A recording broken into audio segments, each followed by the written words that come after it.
आज देख लो देवी सिंह जी चुप बैठे हैं। वसुंधरा जी की जो दुर्गति हुई है, मैं तो कह रहा हूँ इस पार्टी से उनको इस्तीफा दे देना चाहिए। मेघवाल समाज तो वैसे ही बोला है, खाजवाला में जबरदस्त आंदोलन करेंगे। तो यूपी के मुख्यमंत्री है, उनको इस्तीफा देना चाहिए। हम रामविलास जी पासवान को याद करते हैं, लेकिन उनके बेटा को मैं नहीं मानता। नमस्कार, मैं त्रिभुवन रंगार, आप देख रहे हैं पॉलिटिकल पंचायत। ऐसे नेता से आज रूबरू कराते हैं जो जमीन से जुड़े हुए हैं, कई आंदोलन किए, चाहे छात्र राजनीति हो, चाहे युवा अवस्था हो, लगातार संघर्ष में जीवन रहा।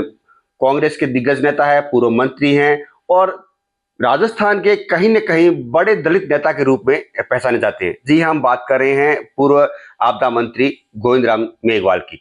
आज हमारे जुड़ेंगे और उनसे जीवन के, राजनीतिक जीवन के, छात्र जीवन के कई सवाल होंगे। आप हमसे जुड़े रहे। सर, सबसे पहले तो आपका स्वागत है। थैंक यू, बहुत बहुत धन्यवाद सर। सर, संघर्ष और गोविंद राम दोनों का एक समावेश रहा है। हमेशा गोविंद राम संघर्ष में रहे हैं, चाहे छात्र राजनीति हो, चाहे युवा राजनीति हो, चाहे अब की राजनीति हो। क्या संघर्ष से विशेष प्रेम हो गया गोविंद राम? देखिए, मैं जब डूंगर कॉलेज का स्टूडेंट था, उस वक्त भी मैंने अंबेडकर हॉस्टल के नाम पर एक जबरदस्त आंदोलन किया। मैं जहाँ व्यास कॉलोनी में बैठा हूँ, इसके पास ही एक जमीन आवंटन कराई। भवानी शंकर जी, वो उस टाइम यूआईटी के चेयरमैन थे। हमने जमीन अलॉट करवाई, लेकिन जो अलॉटमेंट का लेटर मिला उसमें राशि अत्यधिक थी। फिर हमने दोबारा आंदोलन किया। जब अशोक गहलोत जी की सरकार आई तो आपने देखा होगा कि जो अभी आईटीआई के पास अंबेडकर हॉस्टल जो है, अंबेडकर हॉस्टल जो निर्माण हो रहा है, निर्माणाधीन है, जिसमें जब मैं कैबिनेट मंत्री था तो मैंने करीब 2.5 करोड़ रुपए, 3 करोड़ रुपए इकट्ठे किए। वहां बैठ के कलेक्शन लिया समाज के लोगों से, जो भी लोग आए, और लेकर के अभी वो डबल मंजिल की ओर बढ़ रहा है। लेकिन दुर्भाग्य की बात है कि उसमें अर्जुन राम जी और विश्वनाथ जी का अभी भी कोई ज्यादा बड़ा योगदान नहीं है। और मैं इसलिए नहीं बता रहा हूं कि मैंने करवा दिया। बात यह कि हम जिस वर्ग से आते हैं, अंबेडकर साहब ने जो आरक्षण दिया था वो इसलिए दिया था कि हम लोग चौथे वर्ण में थे, वर्ण व्यवस्था के हिसाब से। और आरक्षित सीटें इसलिए दी थी कि ये समाज सदियों से पिछड़ा हुआ था, अछूत के रूप में रहते थे। तो हमें पढ़ने में यहाँ कमरों में बड़ी दिक्कत आती थी। हॉस्टल में भी एडमिशन लेट होते थे, जगह नहीं मिलती थी। ऐसी स्थिति में हमने स्टूडेंट लाइफ में संघर्ष किया और हमने कहा भी जिस तरह से दूसरी जातियों का हॉस्टल है, ऐसा ही एक अनुसूचित जाति का हॉस्टल हो, जबकि हमने उसका दायरा बड़ा रखा है।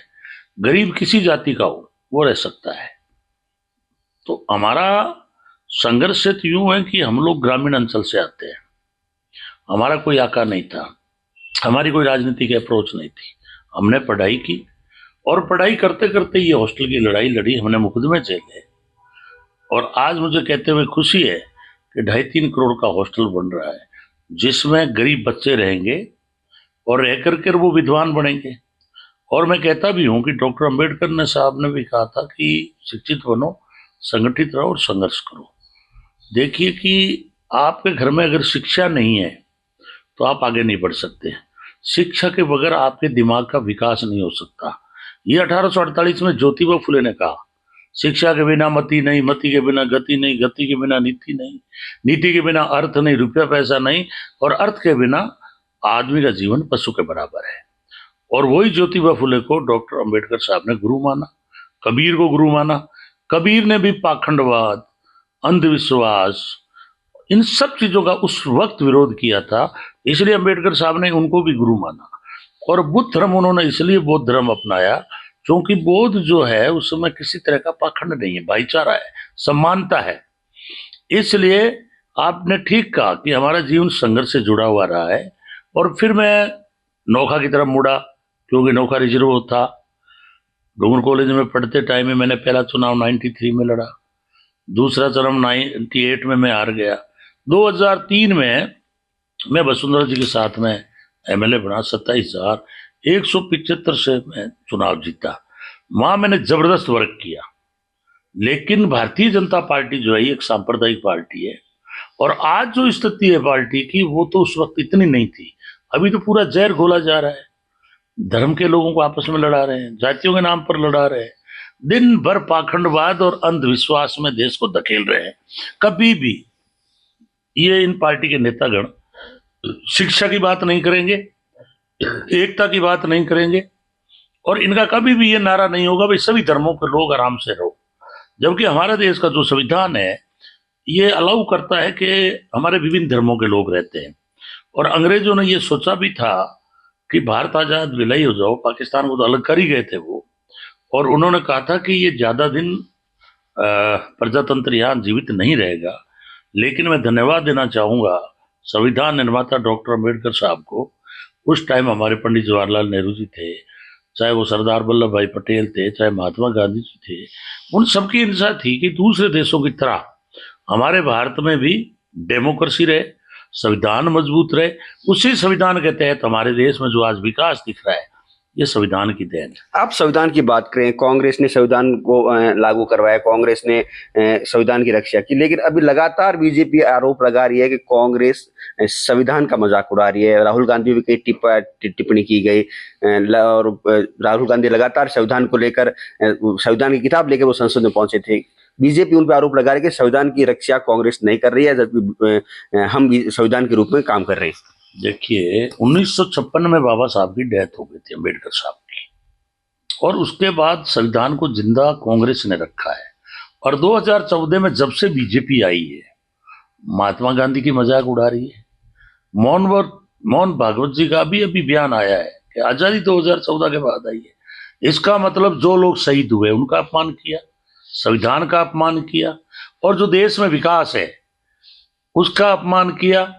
और जितने हमारे शहीद लोग हुए हैं, लाखों लोग बलि चढ़ गए, फांसी चढ़ गए अंग्रेजों के सामने जब देश की आजादी मिली है, उसकी मजाक उड़ा दी इन लोगों ने। तो संविधान में भरोसा तो इनका नहीं है। आज हिंदू राष्ट्र की बात करते हैं, जबकि हकीकत यह है कि हिंदू हम एक गांव नहीं बना सकते। क्यों? कि कुम्हार सुथार में शादी नहीं कर सकता, सुथार राजपूत में शादी नहीं कर सकता, मेघवाल नायक में शादी नहीं कर सकता। मतलब आपस में हम इतनी जातियों में बटे हुए लोग हैं, उसमें गोत्र और है। तो इसके अंदर हिंदू राष्ट्र की घोषणा करना अपने आप में बहुत ही विचित्र बात है। और अन्यथा वैसे देखा जाए तो आजादी के बाद आज तक प्रधानमंत्री हिंदू रहे, राष्ट्रपति हिंदू है आज की तारीख में। ठीक है, अब्दुल कलाम जी एक मान लो बीच में आ गए, बाकी तो ऊपर से लेके नीचे तक सब हिंदुओं के हाथ में है। और उसके बावजूद भी बीजेपी नारा देती है कि हिंदू खतरे में है। और जे अगर हमारी पार्टी कोई संविधान की बात करेगी तो ये उसको राष्ट्र विद्रोही का जो है मतलब इनाम के रूप में देंगे। तो आज अगर हम देखेंगे तो हालात देश की बहुत खराब है, संविधान की हालत खराब है। और अगर इनकी जो स्थिति है 2014 के बाद, रेलवे इन्होंने बेच दिया, बीएसएनएल बेच दिया, एयरपोर्ट बेच दिया, बैंक बेच दिए, पूरा देश अंबानी और अडानी के हाथ में सौंप दिया। आप देखेंगे कि एयरपोर्ट भी अंबानी अडानी को और पोर्ट भी अंबानी अडानी को, और उनका लोन 20-20 लाख करोड़ रुपए माफ हो रहा है, गरीब का 1 रुपया कर्जा माफ नहीं हो रहा है। बैंक दिवाली हो गए, और जितने भी बैंक से कर्जा लेकर के भागने वाले लोग हैं उनमें अधिकतर लोग गुजराती हैं या बीजेपी से रिलेटेड है। तो अब आप एक देखिए, देश को बेचने वाले तो अपने आप को कहते हैं राष्ट्रभक्त, और राहुल गांधी जी जो देश बेचने वालों के विरुद्ध बोलते हैं, मोदी जी और अमित शाह के खिलाफ, उनको कहते हैं कि देशद्रोही है। अभी बड़ी विचित्र लीला चल रही है पूरे देश के अंदर, और बहुत बड़ा दुर्भाग्य है कि आज जो राष्ट्रभक्त है या जिन लोगों ने स्वतंत्रता की लड़ाई लड़ी है, आज वो भयंकर दुखी है, क्योंकि ये देश को कमजोर करने की साजिश कर रहे हैं। क्योंकि ये एक देश ऐसा है, विश्व का सबसे ज्यादा मुसलमान यहाँ रह रहा है, यहाँ क्रिश्चियन भी है, यहाँ सिख भी है, यहाँ पारसी भी है, यहाँ हिंदू भी है, यहाँ मुसलमान भी है, सब तरह के लोग हैं। तो हम लोग ये नहीं कह सकते बात बात में कि आप पाकिस्तान चले जाओ, ये कहने का किसी को अधिकार नहीं है, ना हमारा संविधान अलाउ करता है। लेकिन दुर्भाग्य है कि भारतीय जनता पार्टी ने अभी ऐसा षड्यंत्र कर रखा है कि एक तो जो ईवीएम मशीन आई, कांग्रेस लाई थी अच्छे के लिए, इन्होंने ईवीएम मशीन को हैंग कर दिया। पूरे भारत में आज आरोप लग रहे हैं कि ईवीएम मशीन हैंग करके और मोदी और अमित शाह सरकारें बढ़ा रहे हैं। आज अमेरिका जो सर्वोच्च है पूरे विश्व के अंदर, वो भी बैलेट पेपर से चुनाव करा रहा है। आज अगर बैलेट पेपर से चुनाव कराए, मोदी और अमित शाह दोनों चुनाव हार जाएंगे। यहां तक कि जो अर्जुन राम जी बैठे हैं चौथी बार, कानून मंत्री बने हुए हैं, मेरा दावा है आज अर्जुन राम जी बैलेट पेपर से चुनाव करा लो, इनको चुनाव हारना पड़ेगा। अब आप देखिए अर्जुन राम जी चौथी बार बन गए, लेकिन मेरी ख्याल में भारत का ये पहला एमपी होगा जो आज एक भी अपना विकास का काम नहीं गिना सकते। मुझे याद है पार्लियामेंट के चुनाव में ये एक ही नारा देते थे, मोदी जी आएंगे 400 सीटें लाएंगे, क्योंकि इनको पता था कि ईवीएम में हमारी सेटिंग है। इनको ये भी पता था कि कैसे ही करो बहुमत आ जाएगा। लेकिन मैं कह रहा हूं अर्जुन राम जी, आप 400 के नारे की बजाय आप तो ये बताओ कि 20 साल में आपने विकास के काम क्या किए। आज पूरे भारत के अंदर दलितों और किसानों पर अत्याचार हो रहे हैं। 700 किसान हमारे दिल्ली के दरवाजे पे जो है शहीद हो गए 3 कृषि कानून के विरुद्ध में, और आखिर मोदी जी को झुकना पड़ा, कृषि कानून वापस लागू करने पड़े। लेकिन मुझे दुख है कि बीकानेर का जो पार्लियामेंट मेंबर है अर्जुन राम जी, बहुत विद्वान है, पढ़े लिखे हैं, लेकिन आज तक किसानों के पक्ष में एक लाइन नहीं बोले। पूरे भारत के अंदर दलितों पे अत्याचार हो रहा है। मतलब अभी एक मैंने देखा कि अजमेर के अंदर दलित दूल्हे की शादी हो रही है, 300 पुलिस वालों की सुरक्षा में हो रही है। सीकर के अंदर एक दलित को पेड़ से बांध के पीट रहे हैं। आए दिन आप देखते हो कि दलितों के साथ भयंकर मारपीट, हत्याएं, बलात्कार, जमीन छीनना। लेकिन आरक्षित सीट से अर्जुन राम जी गए हैं।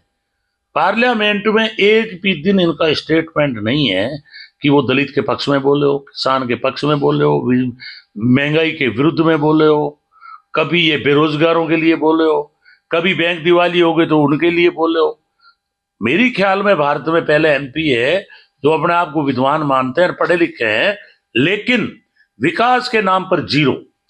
अर्जुन राम जी ने भी एक बयान दिया था आपके राष्ट्रीय अध्यक्ष खड़गे पर कि कांग्रेस है जो सनातन धर्म पर हमेशा टिप्पा टिप्पणी करने के ही आदी हो गई है।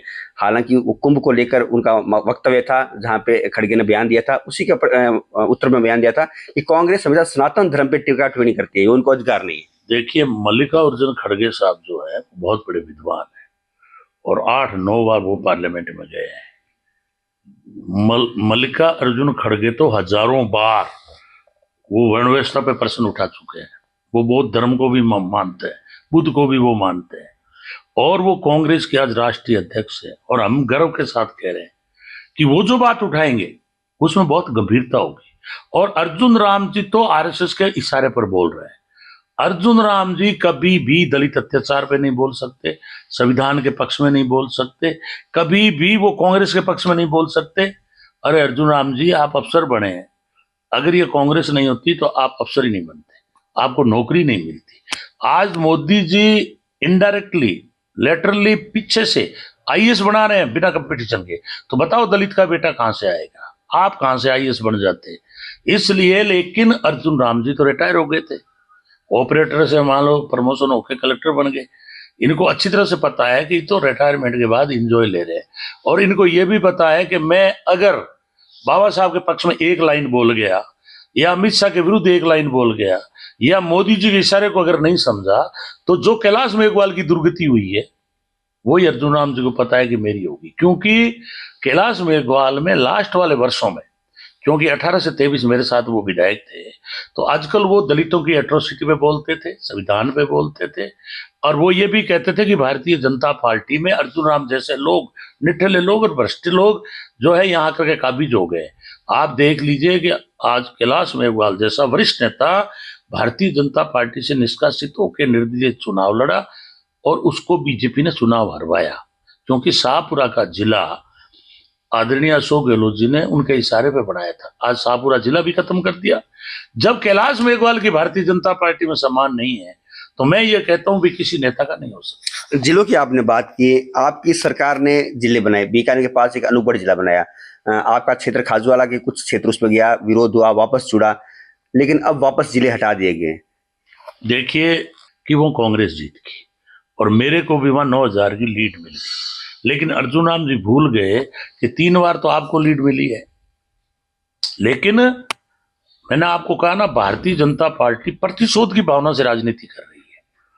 अनूपगढ़ जिला एकदम बहुत ही जरूरी जिला था, सबसे जितने जिले बने उनमें सबसे इंपॉर्टेंट था भौगोलिक दृष्टि से। जहां तक बात खाजवाला छत्तीसगढ़ की है, 2 तहसीलें मिलाई थी, लेकिन वहां की जनता ने आंदोलन किया तो मैंने वापस बीकानेर में करवा दिया, लेकिन अनूपगढ़ जिले को रखा। और मैं आज कह रहा हूं भारतीय जनता पार्टी को झुककर अनूपगढ़ जिला वापस बनाना पड़ेगा। 17 तारीख को मैं वहीं था, जनवरी को पूरा अनूपगढ़ बंद था, रावड़ा गढ़शाना बंद थे। जनता, बीजेपी और कांग्रेस सहित सारी पार्टियां सड़कों पर है, अनूपगढ़ पूरा बंद था। इनको जख मार करके अनूपगढ़ बनाना पड़ेगा। और अगर ये जिला नहीं बनाएंगे तो पंचायत के चुनाव में, विधानसभा चुनाव में इनका सुपड़ा साफ होगा।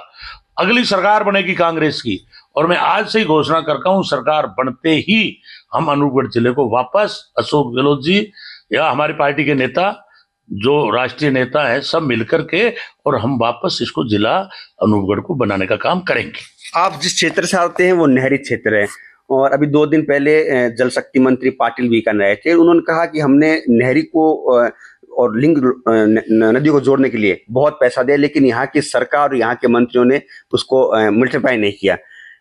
हालांकि आपके क्षेत्र में काफी नहरी का काम हुआ है, उसका दुरुस्तीकरण हुआ है, रिवोल्यूशन, लंबे समय बाद रिवोल्यूशन आपके समय हुआ है। कहाँ चूक होगी उसके बाद भी जनता से?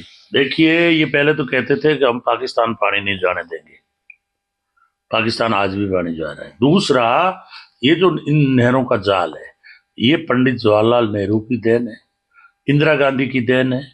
और ये जो जीवन दायिनी है आज इंदिरा गांधी नहर, जिस कारण से हमारा एरिया सिंचित हो रहा है। और मेरे कार्यकाल में पूरी नहरों के लिए, मैं मेरे क्षेत्र के नहरों के लिए 550-600 करोड़ रुपए लाया, जल मिशन में 600 करोड़ लाया। आज नहर और माइनर नए बन गए सारी की सारे आरसीसी से। खाड़ों के लिए मैं अलग से बजट लाया हूं। इनकी कोई हिम्मत नहीं है। आपको पता है, इन्होंने अभी घोषणा कर दी कि 1 फरवरी से हम मात्र पीने का पानी देंगे। इसलिए मैंने आज ही, मैं आपके सामने घोषणा कर रहा हूँ। किसान आंदोलन में बैठे हैं वहां क्षेत्र की, मैं वही कह रहा हूँ, वो तो छोटी मोटी दूसरी बात के लिए बैठे हैं, लेकिन अगर इन्होंने 1 फरवरी से सिंचाई का पानी बंद हो गया तो हमारी गेहूं और सरसों की फसल चौपट हो जाएगी। आज ही मैं घोषणा कर रहा हूं कि अगर इन्होंने ये कदम उठाया तो मैं खाजवाला की जनता को साथ लेकर के, मेरे कार्यकर्ताओं को साथ लेकर के, और खाजवाला में जबरदस्त आंदोलन करेंगे और इनको जख मार करके और सिंचाई का पानी देना पड़ेगा। जहां तक बात आपने कही कि नहरों की, नहरों का पूरा प्लान कांग्रेस का है। भारतीय जनता पार्टी, अटल जी ने जरूर कहा था कि हम एक दूसरे नदी को जोड़ेंगे, लेकिन ये तो खाली हिंदू मुसलमान करने में लगे हुए।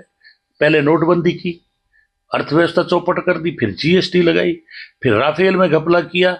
अब आप देख रहे हो पूरे देश में जगह जगह जो है दंगे करवा रहे। जहां चुनाव होता है विधानसभा का, पार्लियामेंट का, विधानसभा के चुनाव में जिस स्टेट में होता है वहां 3 महीने पहले सांप्रदायिक दंगे करवाएंगे। ये इनकी साजिश। इसलिए इनका विकास में तो भरोसा ही नहीं है। शिक्षण संस्थाओं की तरफ इनका कोई ध्यान नहीं है। जो अशोक गहलोत जी ने हमारे मेडिकल कॉलेज खोले थे, उनको बंद करने की साजिश कर रहे हैं। हमने कहा भाई, गांव का बच्चा भी अंग्रेजी पढ़ना चाहिए। इनके सारे बच्चे अंग्रेजी पढ़ रहे हैं विदेशों में। और अशोक जी गहलोत ने जो स्कूलें खोली गाँव गाँव में अंग्रेजी की, वो ये बंद करने की साजिश कर रहे हैं। मेडिकल कॉलेज बंद करने की साजिश कर रहे हैं। और उसके बाद में जो इनके और भी जैसे जैसे हम लोगों ने विकास के काम किए, उनके ऊपर बंद करने का काम कर रहे हैं। मेरी क्षेत्र में भी, खाजवाला में, मैंने सड़कें दी थी, अभी भी उसमें करीब 50 करोड़ की सड़कें इन्होंने अभी बंद कर रखी है। और अगर वो सड़कें इन्होंने चालू नहीं की तो आने वाले समय में मैं जनता को लेकर आंदोलन करूंगा। अब ये परिसीमन में लगे हुए हैं।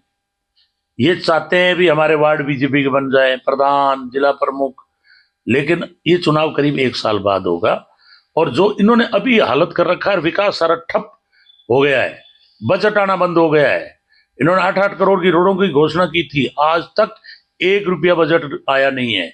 और मैं ये कह रहा हूं कि भजनलाल जी की सरकार जिस तरीके से अभी चल रही है, विकास जिस तरह से इन्होंने ठप कर रखा है, साल भर बाद जो पंचायतों के चुनाव होंगे उसमें भारतीय जनता पार्टी का सुपड़ा साफ हो जाएगा।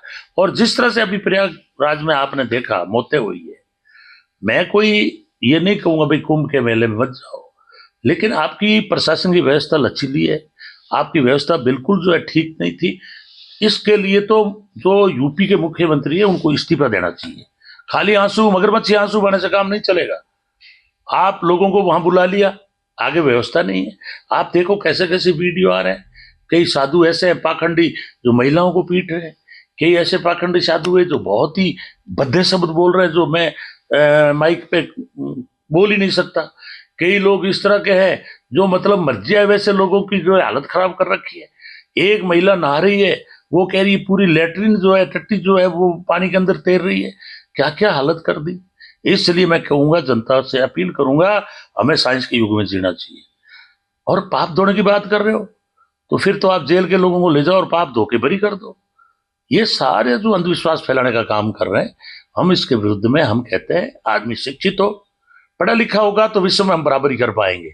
और ये जिस तरह से नौटंकी कर रहे हैं, अंधविश्वास फैला रहे हैं, ठीक है आपकी आस्था है तो आप जाइए, लेकिन आदित्यनाथ जी को वहां पूरी व्यवस्था करनी चाहिए थी।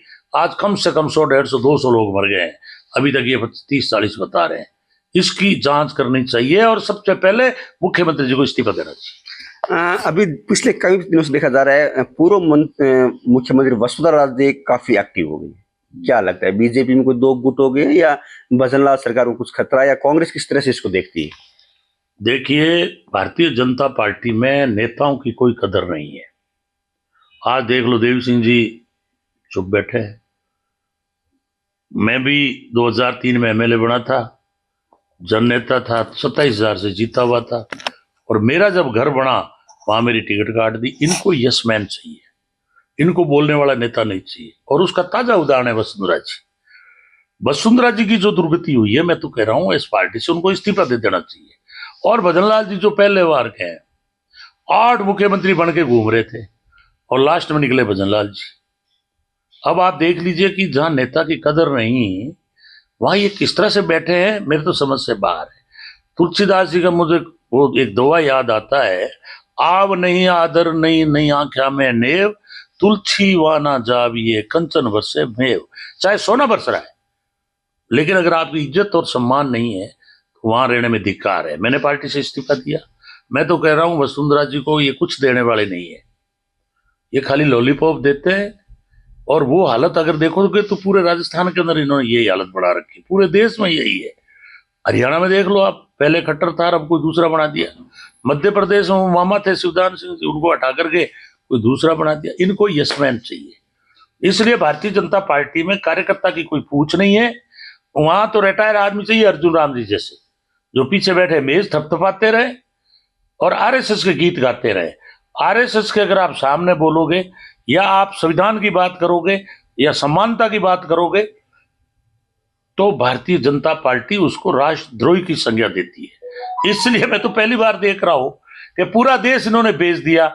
और जो इनके विरुद्ध में बोलते हैं, ये तो मोदी जी तो हो गए राष्ट्रीय भक्त, और जो इनके विरुद्ध में बोल रहे हैं राहुल गांधी जी, अखिलेश जी, वो है राष्ट्रद्रोही।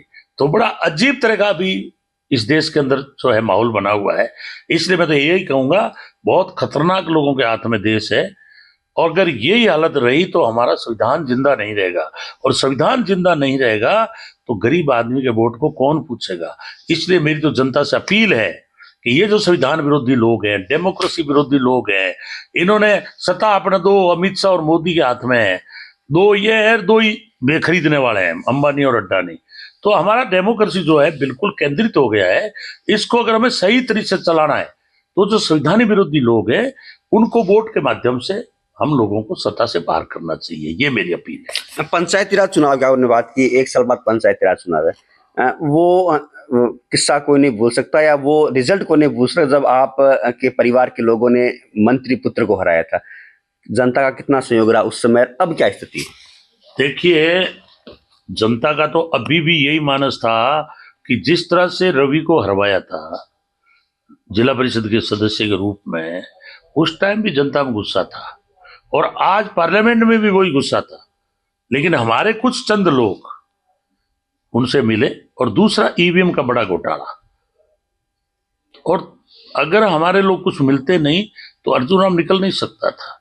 और अगर आप देखेंगे ईवीएम का घोटाला तो इसमें दिखता है कि बाहर की जो 6 सीटें हैं उसमें कहीं मैं 6, 7, 8 हजार से मैं आगे हूं, कहीं 200 वोटों से पीछे हूं, लेकिन अकेला दोनों सीट अपने पूर्व और पश्चिम में 80,000 की लीड कर दी।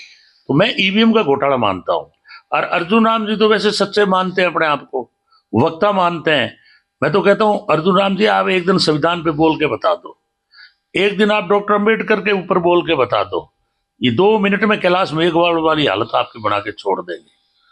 दूसरा पॉइंट, अगर ईवीएम नहीं होती तो अर्जुन राम पार्लियामेंट मेंबर नहीं होते, और अर्जुन राम जी को अगर ये है तो आज कानून मंत्री है। आप कानून बनाओ, अगला चुनाव आप बैलेट पेपर के पर करके बता दो, आप लोगों की जमानतें जब्त हो जाएगी भारतीय जनता पार्टी के नेताओं की। ये मैं कहना चाहता हूँ। अब पंचायत चुनाव में किस तरह की तैयारी है? क्या गोविंद राम मेघवाल को लोग जिला प्रमुख के रूप में देख सकते हैं या पार्टी की तरफ चलेगी? देखिए, इसमें पहली बात तो अभी परिसीमन चल रहा है, कितनी प्रमुख की सीट, कैसी स्थिति बनती है, तो इसमें हम अभी कुछ बोलने की स्थिति में नहीं है। लेकिन मैं एक दावे के साथ कह सकता हूं कि साल भर से जो भजनलाल जी की सरकार चल रही है, विकास के काम पूरे ठप हो गए हैं और बीजेपी के नेताओं की कदर नहीं है, एमएलए को कोई पूछ नहीं रहा है, ट्रांसफर और यहाँ के जितने बीकानेर में कर्मचारी थे, मैंने सुना है, उनको सबको बाहर फेंकने का इन्होंने काम किया है। अवैध काम में सारी लूट मचा रखी है। खाजूवाला में हमारी मूंगफली खरीद हुई, उसमें एमएलए, एमपी और ठेकेदार और अफसर सारे पार्टनर बन करके करीब 50 करोड़ का घोटाला अकेले खाजूवाला में हो गया है। अवैध जिप्सम जबरदस्त निकल रहा है, जिसके अंदर भी ऊपर तक सारे विधायक, नेता, एमपी मिले हुए हैं। इसलिए मैं तो अब की बार जनता पंचायत के चुनाव में पूरे जिले में इनका सूपड़ा साफ कर देगी। और जहां तक प्रमुख की बात है, पिछले 25 साल से कांग्रेस का प्रमुख बनता आ रहा है, इस बार भी हम प्रमुख और प्रधान जबरदस्त तरीके से जो है कांग्रेस की तरफ लोगों का रुझान है और हम लोग जीतेंगे, ऐसा हमारा भरोसा है। अंतिम सवाल सर, आपने बीजेपी बहुत आरोप लगाए, बीजेपी पे काफी व्यंग कसे, लेकिन आपकी पार्टी में दो खेमे, सचिन और गहलोत, कितना आप मान दें, क्या कांग्रेस गुटबाजी में बट गई है? देखिए, अभी हमारा ऐसा कोई गुट वाली बात है नहीं। जहां तक बात मुख्यमंत्री जी की है कि मुख्यमंत्री तो केंद्रीय नेतृत्व तय करता है, हमारा पहले कुछ भी तय नहीं होता। पिछली बार भी आपको याद होगा कि वोटिंग होने के बाद, विधायक जीतने के बाद हमारी वोटिंग होती है और वोटिंग होने के बाद में मुख्यमंत्री तय होता है। अभी मेरे पे भी आरोप लगाया कि आप अशोक गहलोत साहब का कह रहे हो, ऐसा कुछ नहीं है। मुख्यमंत्री बनाएंगे राहुल गांधी जी, जो हमारा केंद्रीय बोर्ड है, मल्लिकार्जुन खड़गे साहब अनुभवी लोग हैं, केंद्रीय नेतृत्व तय करता है कि मुख्यमंत्री कौन होगा। सबसे पहले हमारी प्रायोरिटी ये रहेगी कि हम लोग एमएलए ज्यादा जीत के आए, बहुमत में आए, फिर हमारा सीएम तय होगा। दूसरा जो आपने एक प्रश्न उठाया था अर्जुन राम जी और खड़गे साहब की, मतलब जूती की बराबरी नहीं कर सकते अर्जुन राम जी तो रिटायर होने के बाद आरएसएस के और हाथ जोड़ करके राजनीति कर रहे हैं। और खड़गे जो बोल रहा है, खड़गे साहब, वो बोल रहे हैं अपने माइंड से, विचार से। उन्होंने बिल्कुल विरोध किया है अंधविश्वास का। उन्होंने कहा कि डुबकी लगाने से कोई आपका पाप धुल जाएगा। अगर डुबकी लगाने से पाप धुलने की बात आएगी तो आदमी पाप करेगा, मर्डर करेगा, नहा करके वापस आ जाएगा। उल्टा आप जो है पाप को बढ़ावा दे रहे हो। इसी के विरोध में बयान दिया था अर्जुन राम ने कि टिक्का टिप्पणी करती है कांग्रेस। मैं वही कह रहा हूं कि अर्जुन राम जी तो 16 संस्कार भी मानते हैं। अर्जुन राम जी भयंकर अंधविश्वासी हैं। कोरोना में भी उन्होंने दीपक जला के कहा था, दीपक तो जलाना है, मोदी जी का कहना है। थालियां भी इन्होंने बजवाई थी, टॉर्च भी जलवाई थी। तो ये खुद अंधविश्वासी है और मुझे दुख है। और अंबेडकर साहब ने कहा था कि अगर पढ़ा लिखा आदमी शिक्षित होकर और अनपढ़ से भी ऐसी बातें करता है तो वो पढ़ा लिखा होना भी बेकार है। और अर्जुन राम जी आज जिस पद पे बैठे हैं, पद बहुत बड़ा है। मैं तो कहूंगा कि अर्जुन राम जी, 1000 साल उम्र आपकी नहीं है, आप कानून के दायरे में रहे, कानून से चलें, कानून मंत्री है आप। दूसरा, आप अंधविश्वास की तरफ लोगों को मत घुमाओ, पढ़ाई से काम चलेगा। तंदूरे का, हारमोनियम का आपको शौक है, मुझे भी शौक है, मैं घर में बजाता हूं, लेकिन तंदूरे के आधार पर झूठ बोलकर, अंधविश्वास फैलाकर समाज को मिसगाइड मत करो। मेघवाल समाज तो वैसे ही भोला है, आप और उसको अंधविश्वास में धकेल रहे हो। शिक्षा की बात नहीं कर रहे हो, और शिक्षा की बात करते हो तो बताओ आपने कितने कॉलेज खोला है। मैंने मेरे क्षेत्र में 3 कॉलेज खोला है, हमारे कार्यकाल के अंदर कम से कम यहाँ 15-20 कॉलेज खोले। आप 20 साल से मंत्री हो, आपने कितने स्कूल खुलवाए, कितने कॉलेज खुलवाए, कितने टीचर्स भर्ती करवाए, और कितने संविधान की बात की, कितनी बार साइंस की बात की। अगर डॉक्टर अंबेडकर आपकी तरह चलता तो आज आप कानून मंत्री नहीं होते और मैं कैबिनेट मंत्री राजस्थान सरकार में नहीं रहता। इसलिए मैं कह रहा हूं कि आप खाली मोदी जी का झुनझुना बजा करके समाज को पीछे मत धकेलो। मैं जानता हूं कि मुद्दे में आप सावधान हो, आप इनको भी मूर्ख बना रहे हो। आपको पता है कि अगर मैं संविधान पे बोल गया या कांग्रेस की विकास गाथा बोल गया तो मेरे को ये टिकट नहीं देंगे। ये बातें मैं भी जानता हूं कि आप अंदर से सारी बातें जानते हो, लेकिन इतने भी इनके बहकाव में आके झूठ मत बोलो कि आपको लोग थू थू करें। क्योंकि आज आपकी बाजार में बड़ी मजाक उड़ती है कि भारत का एक एमपी है जो टिकट मिलने के बाद में रूणीचे में जाके तंदूरा बजा के वोट मांगता है। ये परंपरा अच्छी नहीं है। मैं भी तंदूरा बजाता हूँ, मेरे घर में मुझे शौक है संगीत का, और अर्जुन जी मुझे जानते हैं इस बारे में। आज भी मेरे बराबर बैठे तो मैं उनसे अच्छा भजन गा सकता हूँ, लेकिन ये मेरा व्यक्तिगत शौक है। आप भजन गाओ, पर आप स्टेज पे एक कड़ी कह के मूर्ख मत बनाओ और लोगों को अंधविश्वास की तरफ मत धकेलो। ये मेरा आपसे निवेदन है। आगे तो आपकी मर्जी है, क्यों कि आपको तो अभी अंधविश्वास में चलने में फायदा है, इसलिए आप अंधविश्वास की तरफ जनता को धकेलने की चेष्टा कर रहे हो।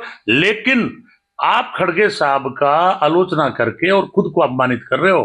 खड़गे साहब का कुछ बिगड़ने वाला नहीं है, वो तो 82 साल के होकर के भी अंबेडकर के रास्ते पे चल रहे हैं, बुद्ध के रास्ते पे चल रहे हैं।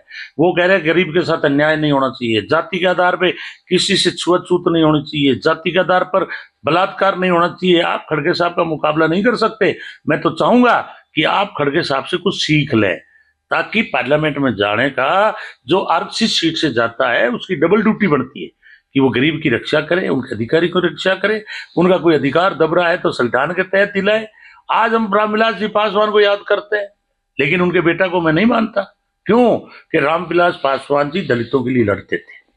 आज उनका बेटा भूल गया, वो भी मोदी जी का हनुमान बना हुआ है। इसलिए अर्जुन राम जी, आप खाली हनुमान बनकर के मोदी जी की जिंदगी मत जियो। आप संविधान के तहत कानून मंत्री बने हो। मैं मानता हूं पार्टी की मर्यादा में आपको रहना पड़ेगा, नेताओं के भी आपको गुण गाने पड़ेंगे, लेकिन इतने भी मत गाओ कि खाली जो है आपको मोदी जी के मेज बजाने वाला लोग मान करके और आपको जो है लोग एकदम ही मतलब कमजोर माने। मेरी इच्छा है कि आप मजबूत नेता बनो, गरीब की बात करो। जैसे अशोक गहलोत जी है, उनकी जाति से ज्यादा एमएलए कोई नहीं है, लेकिन वो मुख्यमंत्री बनते हैं, विकास की बात करते हैं। उन्होंने राजस्थान में इतने विकास के काम कर दिए कि आज गांव गांव में लोग उनको याद करते हैं। आज हमारे राहुल गांधी जी हैं, आज उनका परिवार 2-2 शहादत हो गई। आज कांग्रेस पूरे भारत के अंदर जहां भी राहुल जी जाते हैं वहां जबरदस्त भीड़ होती है। अर्जुन राम जी, आप बीकानेर में प्रोग्राम कर लो, 5-2 हजार आदमी नहीं आएंगे। इसलिए मैं कह रहा हूं कि आप इसको आलोचना मत मानो। आप इसी सीट पे बैठे हो, कुछ जीवन में ऐसा कर जाओ कि लोग आपकी डेथ के बाद भी, जाने के बाद भी आपको लोग याद करें। यही मेरा कहना है, आगे आपकी मर्जी। ये थे हमारे साथ पूर्व आपदा मंत्री गोविंद राम जी मेघवाल, और उन्होंने काफी खुल के बात की और बेबाक बात की। साथ ही उन्होंने भाजपा और भाजपा नेताओं पर भी कटाक्ष किया। हालांकि उन्होंने कहा शिक्षा ही व्यक्ति का सबसे बड़ा है जो हथियार है, और शिक्षा ही इस जीवन का मूल मंत्र है। कैमरा पर्सन साथी राजेश संगानी के साथ त्रिभुवन रंगा, पॉलिटिकल पंचायत बीकानेर।